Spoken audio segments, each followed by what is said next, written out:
লাকাদ কানা লাকুম ফি রাসূলিল্লাহি উসওয়াতুন হাসানাহ। আল্লাহ রাব্বুল আলামিন বলেন, লাকাদ কানা লাকুম ফি রাসূলিল্লাহ, তোমাদের জন্য রাসূলের জীবন আদর্শের মধ্যে রয়েছে উত্তম আদর্শ। আর রাসূলের আদর্শ হলো এমন এক আদর্শ, যদি এটা কোনো ঈমানদার ধারণ করে সে নিঃসন্দেহে জান্নাতি। আর রাসূলের আদর্শ এটা যদি কোনো বেঈমানও তার জীবনের জন্য প্রযোজ্য করে নেয়, অনুসরণ করে, সে হয়তো বেঈমান হওয়ার কারণে জান্নাতে যাবে না, কিন্তু এই দুনিয়ার শান্তি সে রাসূলের অনুসরণ করার কারণে উপলব্ধি করতে পারবে। যেমন কোরআন হুদাল্লিন নাস, আবার হুদাল্লিল মুত্তাকিন। কোরআন যদি সব মানুষ অনুসরণ করে, কোরআনুল কারীমের মধ্যে শাসন ব্যবস্থা আছে না নাই? আছে।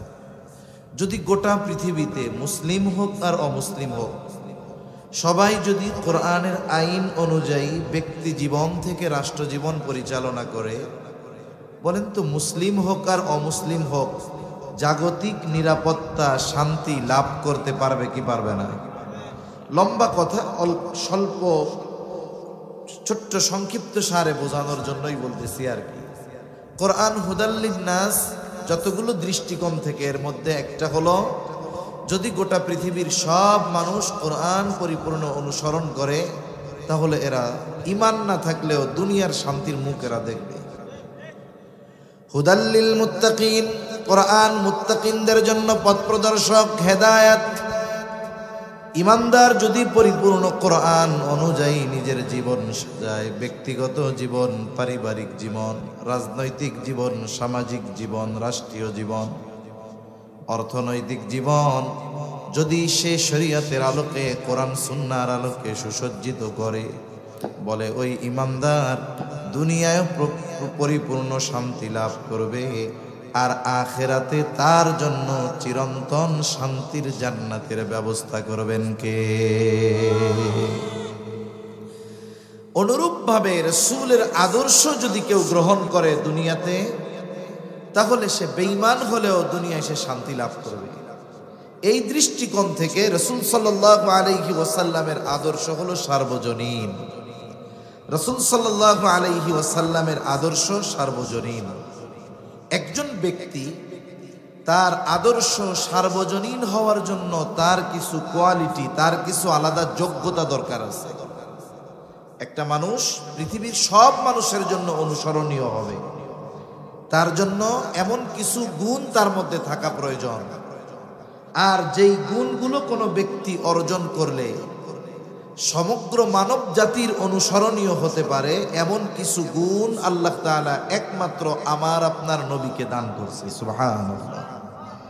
আমি কয়েকটা গুণের কথা শুধু অল্প সময়ের মধ্যে আপনাদের সাথে একটু মুযাকারা করব, যে কি গুণগুলো আমার আপনার নবীজির মধ্যে ছিল, যার কারণে তিনি গোটা সৃষ্টি জগতের জন্য অনুসরণীয় হবেন। যিনি গোটা সৃষ্টি জগতের জন্য আদর্শ হবেন, আইডল হবেন, অনুসরণীয় হবেন, তিনি কোনো নির্দিষ্ট জাতি গোষ্ঠীর উপরে প্রেরিত হতে পারবেন না। যেমন আমার আপনার নবীর আগে আল্লাহ সুবহানাহু ওয়া তাআলা 1 লক্ষ, মতান্তরে 2 লক্ষ এর অধিক নবী রাসূল আল্লাহ তাআলা দুনিয়াতে প্রেরণ করেছেন। কিন্তু আমার আপনার নবীর আগে যত নবী দুনিয়ায় আসছে, আল্লাহ তাআলা কোনো নবীকে গোটা সৃষ্টি জগতের জন্য নবী বা রাসূল হিসাবে আল্লাহ তাআলা পাঠান নাই। কোরআনুল কারীমের মধ্যে সব নবী রাসূলের নাম আসে নাই, 25 জন নবী রাসূলের নাম আল্লাহ তাআলা বর্ণনা করেছেন। এর মধ্যে কয়েকজন আছেন জলিলুল কদর পয়গম্বর, তাদের ব্যাপারে আল্লাহ তাআলা কোরআনুল কারীমের মধ্যে জানায়া দেন। যেমন আল্লাহ তাআলা বলেন, ওয়া ইলা আদিন আখাহুম হুদা, আল্লাহ তাআলা আদ গোত্রের জন্য তাদের ভাই হুদ আলাইহিস সালামকে নবী হিসাবে পাঠিয়েছেন। তার মানে হুদ আলাইহিস সালাম ছিলেন আদ গোত্রের জন্য নবী। ওয়া ইলা মাদিয়ানা আখাহুম শুআইবা, আল্লাহ তাআলা মাদিয়ানবাসীর জন্য তাদের ভাই শুআইব আলাইহিস সালামকে নবী হিসাবে পাঠিয়েছেন। তার মানে শুআইব আলাইহিস সালাম ছিলেন মাদিয়ানবাসীর জন্য নবী। আল্লাহ তাআলা আর এক জায়গায় বলেন ওয়া ইলা সামুদা আখাহুম সালেহা, আল্লাহ তাআলা সামুদ গোত্রের জন্য তাদের ভাই সালেহ আলাইহিস সালামকে নবী হিসাবে প্রেরণ করেছেন। তার মানে সালেহ আলাইহিস সালাম ছিলেন শুধুমাত্র সামুদ গোত্রের জন্য নবী। জলিলুল কদর পয়গম্বর মুসা আলাইহিস সালাম, কোরআনুল কারীমের মধ্যে সবচাইতে বেশি ওনার নাম আসছে 162 বারের মতো। মুসা আলাইহিস সালাম কত বড় জলিলুল কদর পয়গম্বর, আল্লাহ তাআলার সাথে সরাসরি কথা বলতেন। তিনি বনি ইসরাইলীদের জন্য নবী। আর যারা ইহুদি ধর্মের অনুসারী, ইহুদিদের দাবি হলো মুসা আলাইহিস সালাম শুধুমাত্র আমাদের নবী, উনি বনি ইসরাইলের নবী। আর ইহুদি যারা আছে ওদের দাবি যে উনি শুধুমাত্র আমাদের নবী। ঈসা আলাইহিস সালাতু ওয়াস সালাম জলিলুল কদর পয়গম্বর, আল্লাহ তাআলা পিতাবিহীন তাকে এই দুনিয়ায় পাঠিয়েছে। আল্লাহ তাআলার কত বড় কুদরতের বহির প্রকাশ, পিতাবিহীন আল্লাহ তাআলা ওনারে দুনিয়ায় পাঠিয়েছেন। শুধু তাই না, ঈসা আলাইহিস সালাতু ওয়াস সালাম মাতৃকোড়ে তখন আল্লাহ তাআলা ওনারে দিয়া কথা বলাইছেন। আল্লাহ তাআলা দুগ্ধপোষ্য অবস্থায় ওনার জবান দিয়ে ওনার নবুয়তির খবর মানুষের কানে পৌঁছায়া দিছেন। এত বড় জলিলুল কদর পয়গম্বর, বনি ইসরাইলের নবী। নাসারা তথা খ্রিস্টানদের দাবি হলো ঈসা আলাইহিস সালাম শুধুমাত্র তাদের নবী, আর কারো নবী না। আদম আলাইহিস সালাতু ওয়াস সালাম মানব জাতির পিতা, তবে গোটা মানব জাতির জন্য নবী না।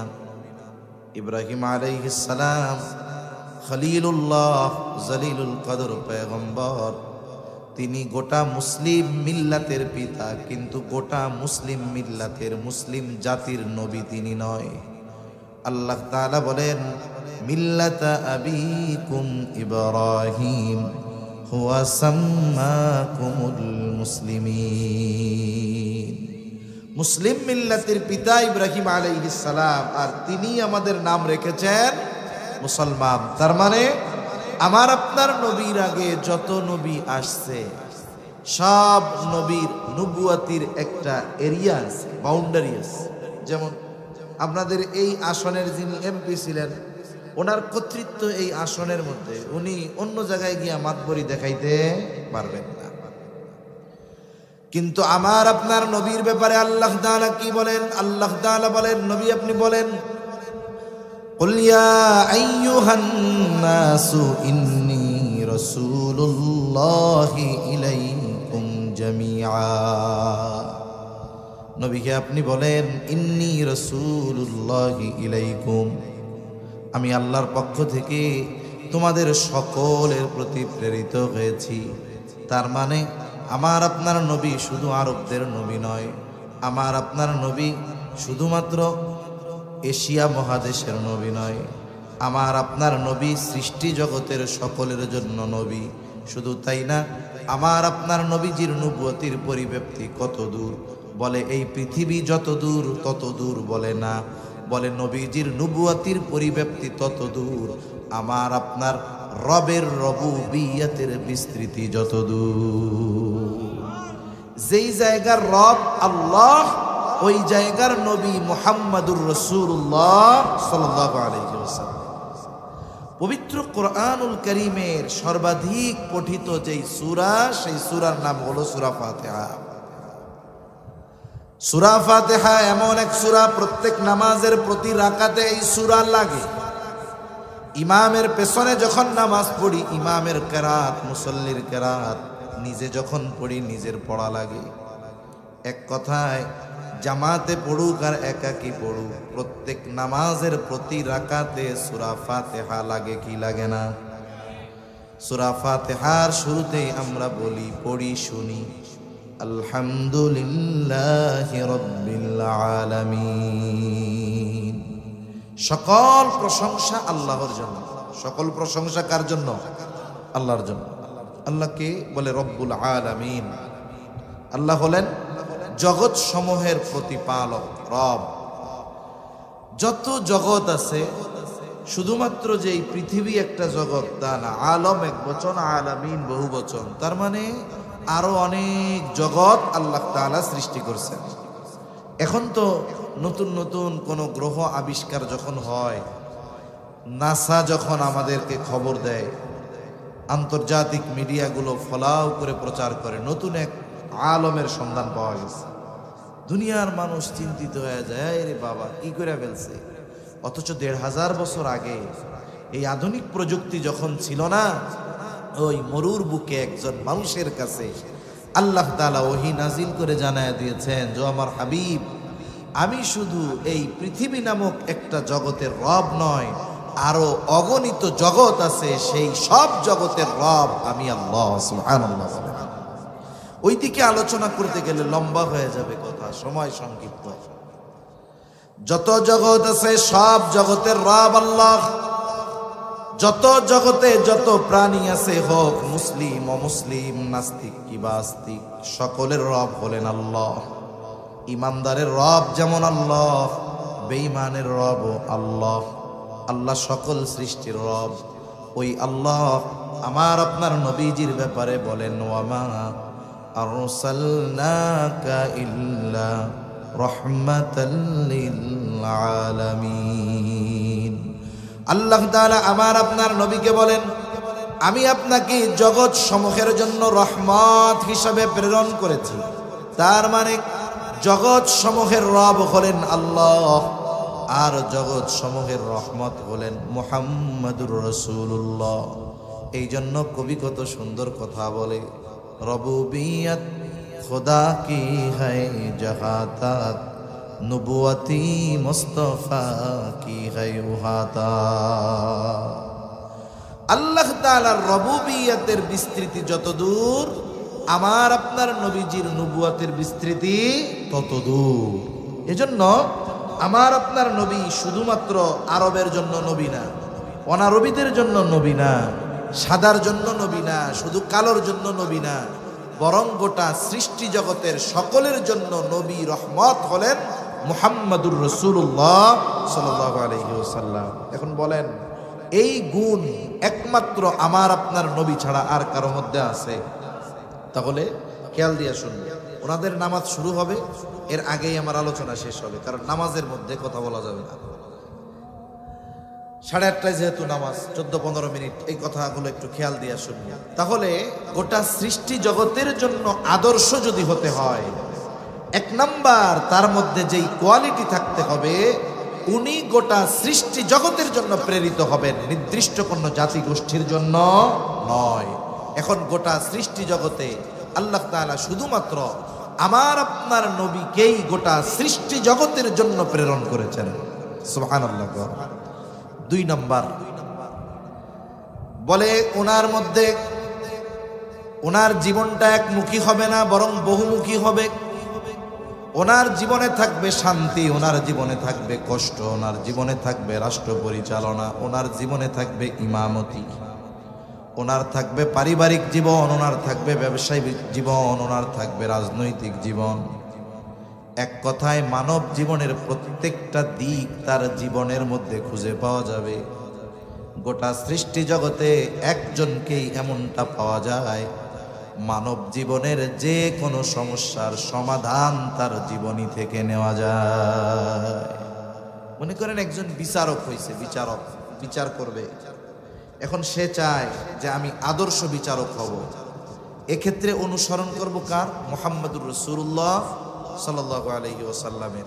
এখন বলেন তো, নবীর জীবন থেকে আদর্শ বিচারকের গুণাবলী পাওয়া যাবে কি যাবে না? যাবে।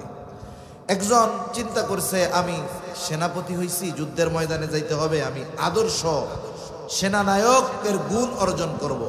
এটা কার থেকে নিব? বলে মুহাম্মাদুর রাসূলুল্লাহ সাল্লাল্লাহু আলাইহি ওয়াসাল্লাম থেকে। পাওয়া যাবে কি যাবে না বলেন? কেউ যদি রাষ্ট্রপ্রধান হয়, সে যদি চিন্তা করে যে আমি রাসূল সাল্লাল্লাহু আলাইহি ওয়াসাল্লামের আদর্শের আলোকে আমার রাষ্ট্র পরিচালনা করব। বলেন তো আমার আপনার নবী রাষ্ট্র পরিচালনা করেছেন কি করেন নাই? করেছেন। যে কোনো গুণ নবীর থেকে পাওয়া যাবে।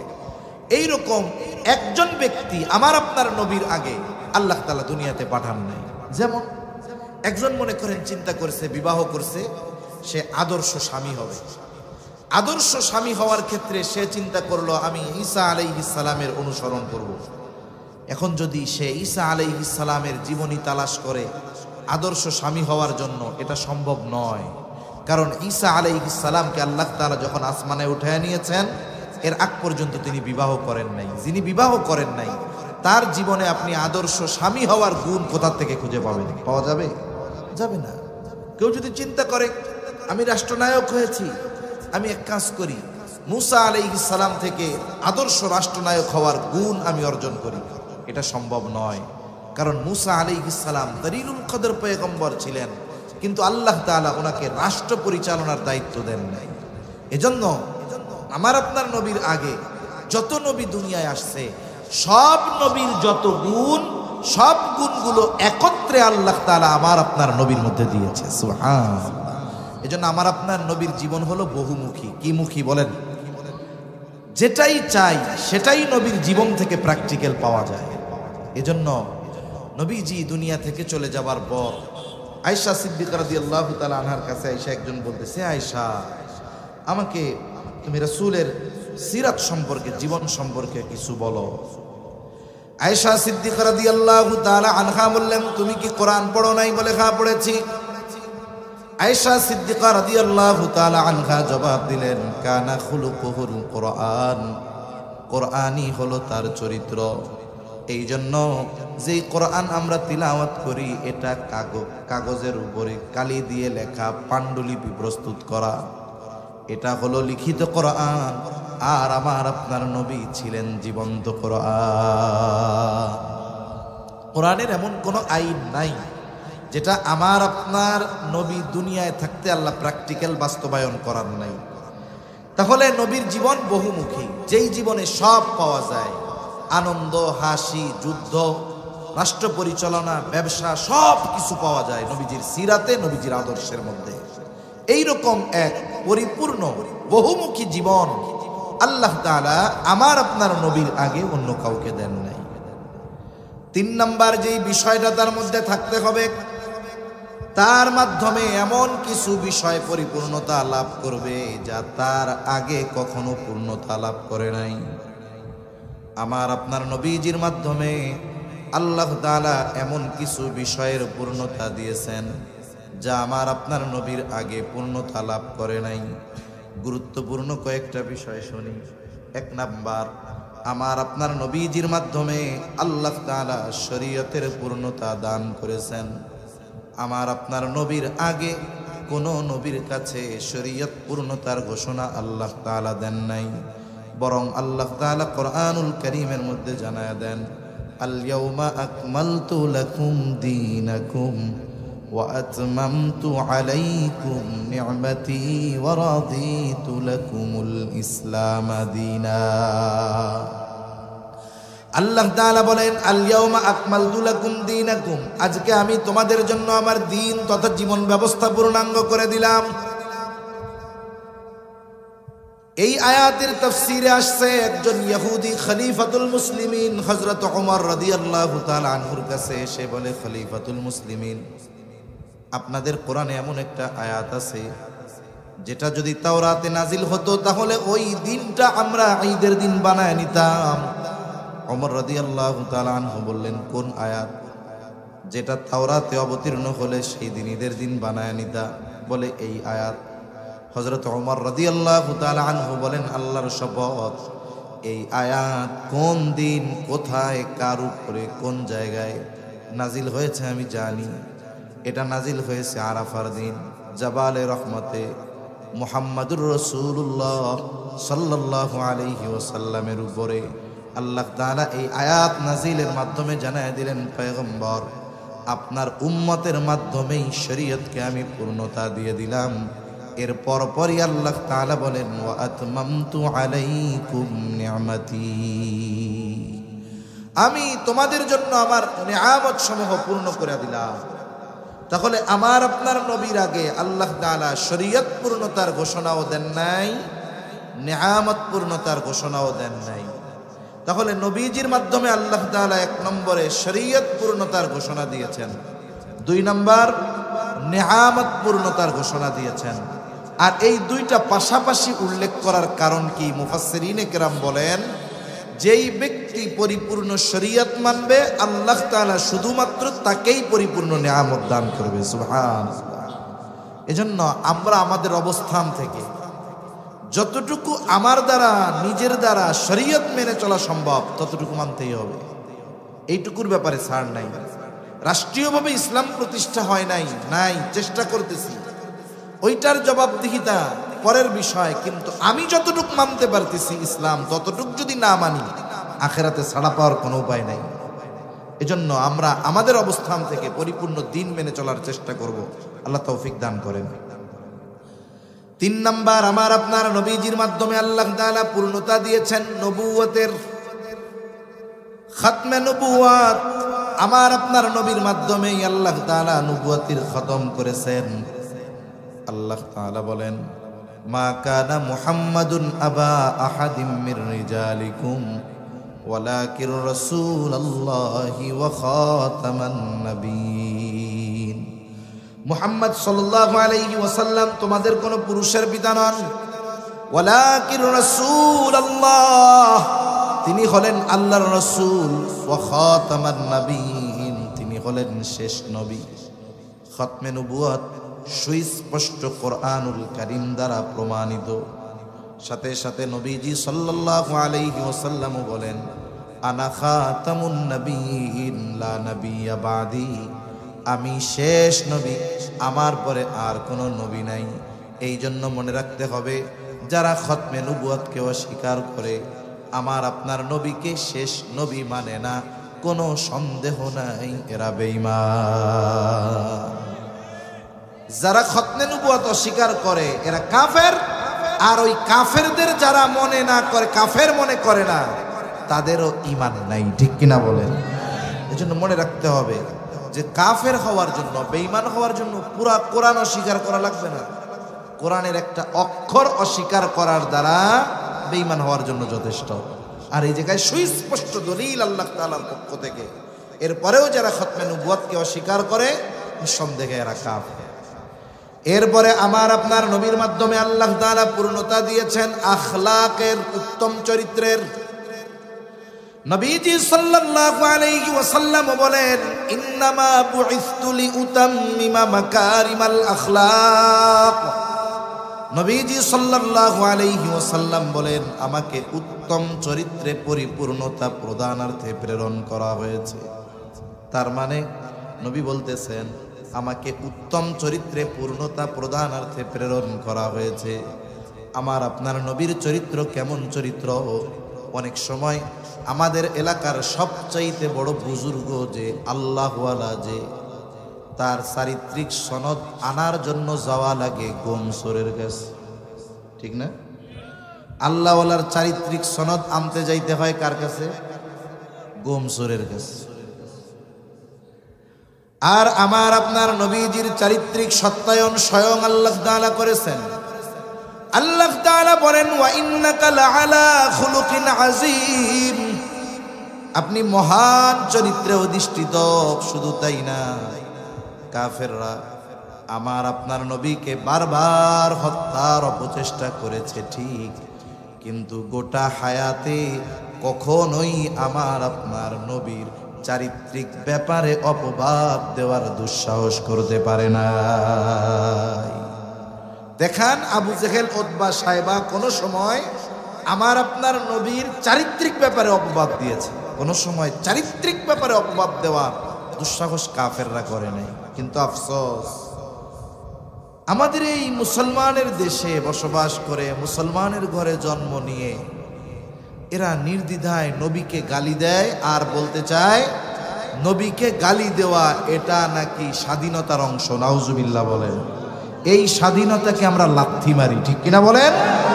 এজন্য মনে রাখতে হবে, নবীর দুশ্মন, নবীকে গালি দিয়ে, নবীর চারিত্রিক ব্যাপারে অপবাদ দিয়ে এই জমিনের উপরে তুমি শান্তিতে চলাচল করবা, এই সুযোগ তোমার নাই, তোমাদের নাই। ঠিক কিনা বলেন? ইতিহাসে যারাই নবীর সাথে বেয়াদবি করেছে, হয়তো আল্লাহ তাআলা এমন কিছু বান্দা তৈরি করে দিয়েছেন যে তাদের মাধ্যমে তাদের জীবনের ইতি ঘটে গেছে। ঠিক কিনা বলেন? অথবা আল্লাহ তাআলা ওই জালেমদের অন্তর থেকে শান্তি ছিনায় নিয়েছেন। এই জমিনের প্রতিটা পদক্ষেপ তাদের জন্য, প্রত্যেকটা পদক্ষেপ কেমন যেন মৃত্যুর দিকে অগ্রসর হওয়ার মতো হয়েছে। ঠিক কিনা বলেন? এক জালেম গালি দিছে, তারে কেউ হুমকি টুমকি দেয় নাই। এই জালেমের বেয়াদবির কথা প্রকাশ হয়েছে, এই টেনশনে সে আত্মহত্যা করে বসছে। এটা আল্লাহ তাআলার পক্ষ থেকে অভিশাপ, গজব। এজন্য মনে রাখতে হবে যে রহমাতুল লিল আলামিন, সেই রহমাতুল লিল আলামিন, গোটা সৃষ্টি জগতের জন্য যিনি রহমত, তাকে অপবাদ দিয়ে, তাকে বকা দিয়ে এই দুনিয়ায় শান্তিতে যারা চলতে চায়, নিতান্তই তাদের এটা বোকামি ছাড়া আর কিছুই নয়। এরপরে আসেন সর্বশেষ বিষয়। শুরুতে বলতেছিলাম যে গোটা সৃষ্টি জগতের জন্য আদর্শ হওয়ার জন্য কয়েকটা যোগ্যতা দরকার। 1 নম্বর, তিনি গোটা সৃষ্টি জগতের জন্য প্রেরিত হবেন। 2 নম্বর, তার জীবন হবে বহুমুখী জীবন। 3 নম্বর, তার দ্বারা এমন কিছু পূর্ণতা লাভ করবে যা তার পূর্বে পূর্ণতা পায় নাই। আমার আপনার নবীর মাধ্যমে শরীয়ত, নিয়ামত, নবুয়ত, আখলাক, এই বিষয়গুলোর পূর্ণতা আল্লাহ তাআলা দিয়েছেন। 4 নম্বর বলে তার কাছে প্রেরিত ওহী এবং তার জীবন ব্যবস্থা তার উম্মতের কাছে নির্ভুলভাবে সংরক্ষিত থাকতে হবে। আমার আপনার নবীর কাছে আল্লাহ তাআলা যেই ওহী পাঠিয়েছেন, বলেন তো 1500 বছর পার হয়ে গেছে, কোরআনুল কারীমের একটা সূরা তো বহুদূর, শব্দ বহুদূর, নুক্তাও কি পরিবর্তন হয়েছে? এই উম্মতের কাছে কোরআন শুধু লিখিত হেফাজতে আছে তা না, এই উম্মতের কাছে কোরআনের শব্দের সাথে সাথে অর্থ, মর্মার্থ, ব্যাখ্যাকেও আল্লাহ হেফাজতের ব্যবস্থা করেছেন। এজন্য পৃথিবীর যেখানেই কেউ কোরআনের অপব্যাখ্যা করে, আহলে হক উলামায়ে কেরাম ওই অপব্যাখ্যাকারীর অপব্যাখ্যার জবাব দেওয়ার জন্য দাঁড়িয়ে যায়।